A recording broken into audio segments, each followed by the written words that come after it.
So welcome to Six Pack of Questions. We are live today from Durango, Colorado with Shastyn because we just got done photographing 9 of our high school senior models. And so Shastyn was one of the 7 photographers that came to Durango to help me photograph them. So while she was here, I thought we would do a 6 pack of questions. So do you want to start real quick by telling everybody a little bit about yourself?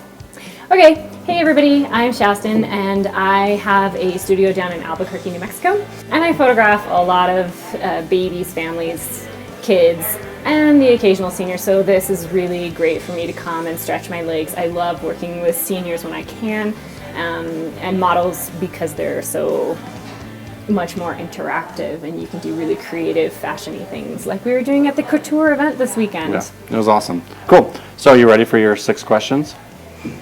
Shoot. Okay. Question number 1.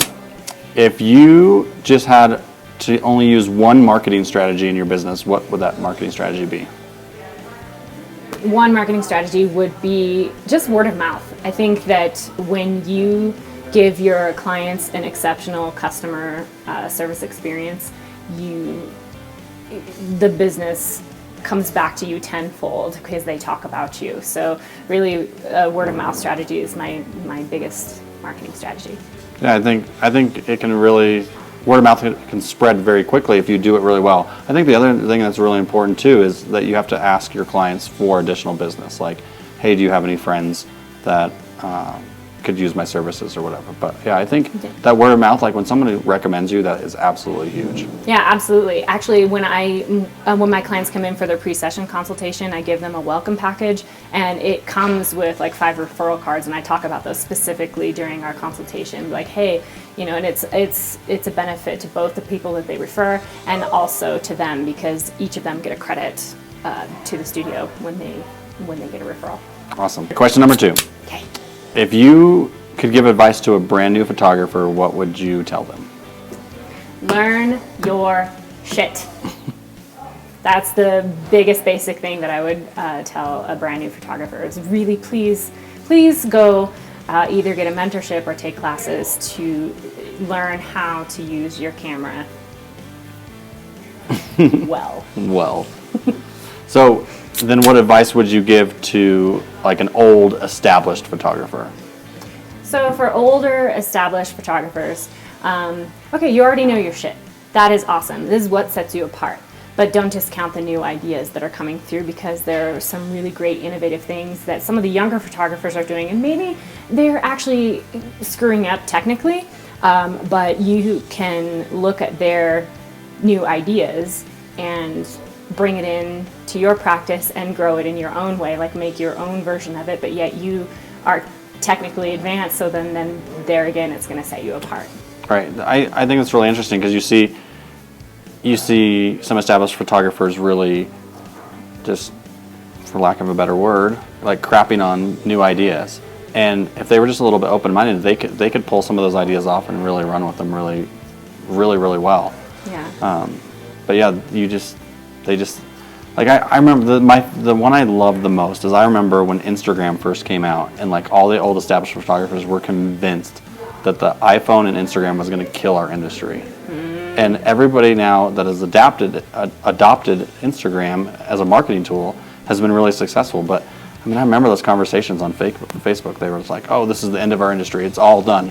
Phones are where it's at. We're all going to close up shop. And it's like, that's not the attitude to have. It's like, how do you use that tool to grow your business? Absolutely. So question number 4, what do you think makes a good photographer?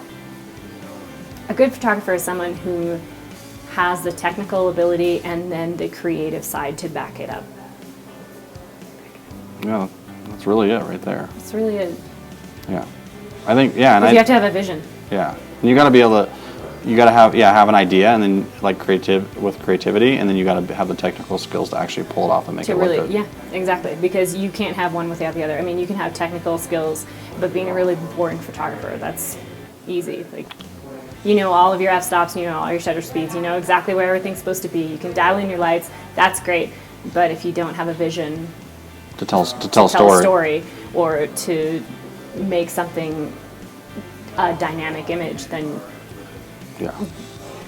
then yeah, I mean, it's just another image like in front of everyone's face. Like it just doesn't really matter. Yeah, there's no feeling, there's no emotion behind it, there's no connection, there's no Substance. Yeah, absolutely. All right, question number 5. Why do you think some photographers succeed and some photographers fail? I think that some photographers succeed and some photographers fail because some photographers are really creative, really innovative, really technically able, but they have absolutely no business sense. And then there's some photographers who have some technical ability and they can take some great pictures and they have great business skills, but they don't have that extra creativeness or something that je ne sais quoi that sets them apart, or the customer service that sets them apart. So I think that you have to have both of those things. And I think it goes back to one of your original answers, is that you have to get the education to know that stuff, because if you know you're lacking in business, then you need to put energy into educating yourself about business. If you have a business sense, then you need to be around creatives that can show you a really creative way to create dynamic images and stuff like that. And if you're lacking technically, then you just need to learn some technical skills. So I think there's some stuff that's going to come natural to you, but then other stuff that you just have to put time into. Yeah, definitely. I've actually been on almost all of those sides. There's been points, I actually have a tattoo on my wrist that's a bird flying out of a cage, because I always want to tell myself, don't cage the artist, because I became so interested in building my business and being successful at business that I felt like I was losing my creative side.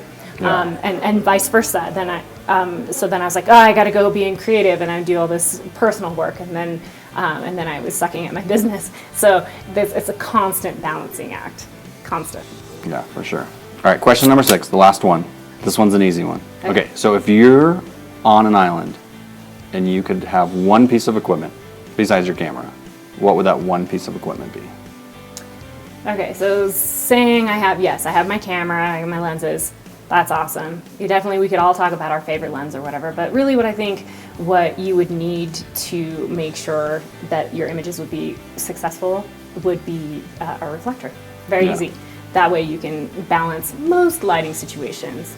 I agree, and I think sometimes it's so simple for new photographers. Like, once you learn your camera and your settings and stuff like that, just like start figuring out how to use a reflector and use it correctly. Because unfortunately, I see a lot of people use a reflector terribly, which it's not as obvious as when you use flash terribly, but yeah, just learn. There's just so much information out there on YouTube and stuff to show you how to use it correctly, and I think the reflector is like one of the major fundamental tools. Yeah, because it's the easiest one to adopt into your practice, because you have your camera, and there's your situation, and then all of a sudden you're going to come across a situation where there's really bright light and there's shadow, and you want to capture everything. And our cameras, we all know, only have a dynamic range of like here, where our human eye sees way out here. Sorry, it's more like this and like this, right? Right.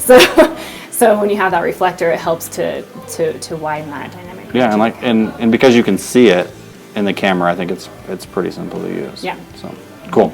Well, that was your 6-pack of questions.